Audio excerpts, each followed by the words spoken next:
Whenever you play a single player game, you expect a well thought out story with characters and their developments throughout the game alongside tension within the characters with high climaxes to make the journey hook you back in to figure out what's next that leads to an inevitable conclusion. Story isn't the only thing that captivates people to keep going, but also gameplay mechanics can enhance the story as well for people to have something fun to do. These two fundamentals constantly pairing with one another consistently gives players experiences that they will possibly never forget in their lives. There's a reason why the greatest games of all time is consistently single player games, because it perfects how to make a great story and gameplay mechanics that makes getting to the end a satisfying conclusion to a story that you spend, I don't know, like 20 hours, 30 hours, some games even reaching 60 hours. But that's okay because you enjoyed the game. You saw everything that the game had to offer. You're satisfied with your experience. But what if you didn't have to leave a game's world? Introducing forever games. Games that you don't have to worry about ever ending and will always have something to do in them. Sure, you may even be stalled constantly to even get an inch of progression,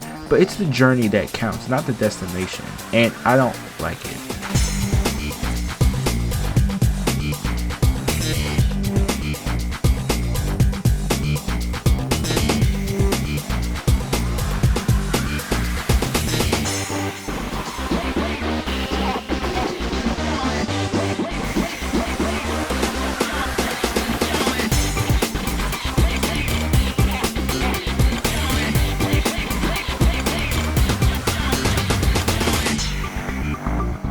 Before I critique live service single player games, I will preface this by saying I don't think that the idea of forever content in single player games is a bad idea. More specifically, gacha games. Gacha games are typically free, so it could potentially hook new people venturing into gaming and have a built-in story where you don't have to spend any money on the game and still feel like you're playing a premium experience. It can also be very calming that you have a limitless experience ahead of you for possibly many years to come. So it's never really over if you are extremely dedicated to the game. The other thing is, their environments are extremely well made and look stunning. I would love to spend my time in these worlds if they wasn't so predatory towards their main player base, as I can see myself really enjoying a fully well made open world game. So with that being said, I do have a personal gripe about how the whole system is set up as a whole. Gacha games are designed to hook players for long-term engagement. It's almost a bait and switch by introducing you into a very interesting beginning with the introduction of characters and cool combat features to entice people to buy into their story and gameplay features. So players are deeply invested in the story and are willing to play more. And to be fair, that's a good thing, by the way, that they play more because they're interested in the story and combat mechanics. That's cool and all. The problem that arises with the system is eventually the player will hit a roadblock that limits progression and must grind a tad bit to progress to the next story mission. This has an effect in two different ways: artificially panning out your playtime and creating a routine for you to come back to the game, which means it will potentially take you several months to even see the conclusion of a story. Not to mention, it's a live service game that's constantly adding content that can extend the story for several more months, so you might not even see a conclusion of a whole story. I know Genshin Impact story is still ongoing even after 6 years. Speaking of Genshin Impact, I can use that as a case study about limiting progress in this conversation.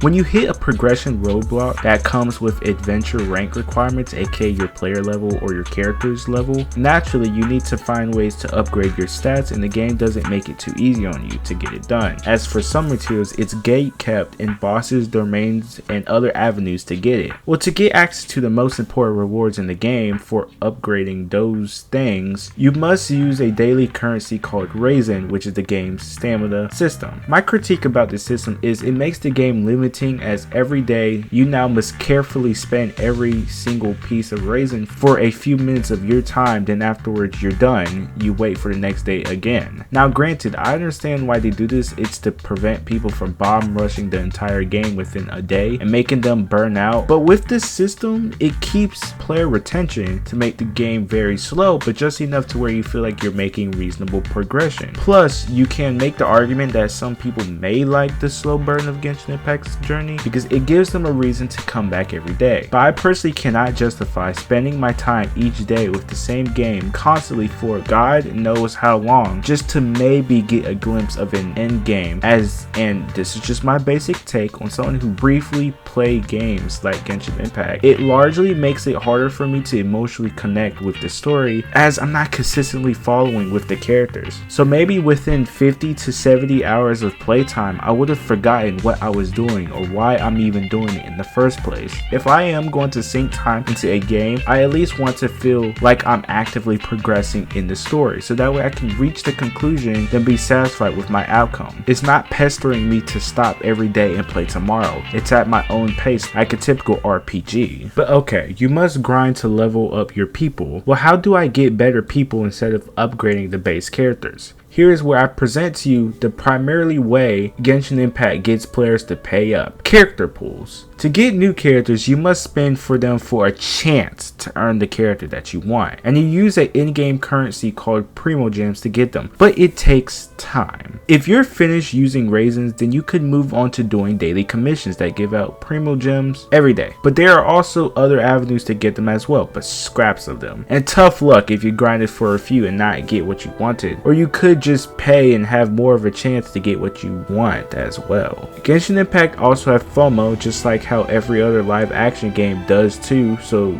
just so you know, that character that you have been wanting could simply go away and you miss out. This creates a feedback loop of I need this character to have the most optimal playing experience, which in turn makes playing the game a job. Now of course you can play for free and most likely not worry about it, but it's going to take you a lot longer to get the character rather than just outright paying for it. I just don't understand why would you go through all these systems and limitations where you could just play another open world game that hardly, if ever, restricts your playtime. And look, after all the problems, at least from an outsider's point of view, that I noticed, I say all of this to say, I understand it's not trying to appeal to me. I understand I am not the target demographic to simply sink all my time into a game that will pump out content for the foreseeable future. Unlike me, who just wants a conclusion to a game and be satisfied with my time so I can move on to something different. I understand that I won't make them any money because of how I game, but I am allowed to be frustrated when I see a new game appear on my radar for it to be a free-to-play gacha game. I originally was interested in Zenless Zone Zero back in 2024. As the game art style was really appealing to me,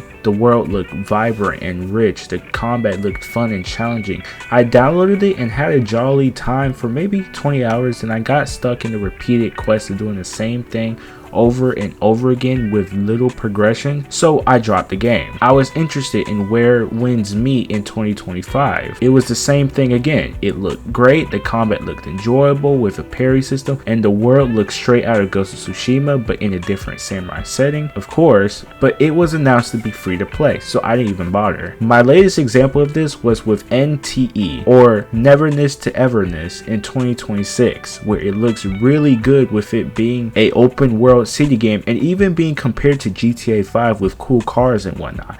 I definitely was excited for this release until it's announced as just another gacha game. All three games I had on my wish list because I was interested in interacting with their stories. I had no problem spending money on these games since from an outside they look promising. I would have also paid for Genshin Impact if it was a full price game as well, because the world's atmosphere is so amazingly done. The art design is incredible, but that wouldn't make them as much money as having many systems in place for you to always come back to the game. And that applies to every single game that I mentioned in the short list, because each of them have a similar system that promise a random reward each time that could possibly be the one that you spent so long grinding for. So to conclude this video, I don't hate the idea of a free-to-play single-player open-world game, as it can be a great introduction point for people who don't have the money to spend on the game and want a premium experience for something that could possibly go on for many years. However, as a primarily single-player player gamer, I value different things rather than someone who primarily play gacha games,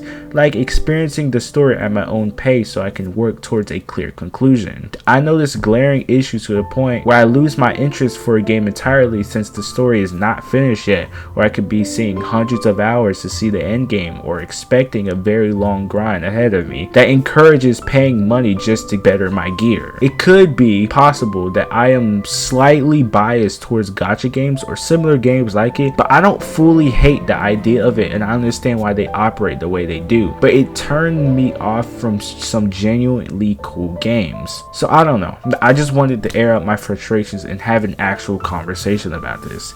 If you think I'm wrong, then as always, a comment is appreciated, and thank you for watching.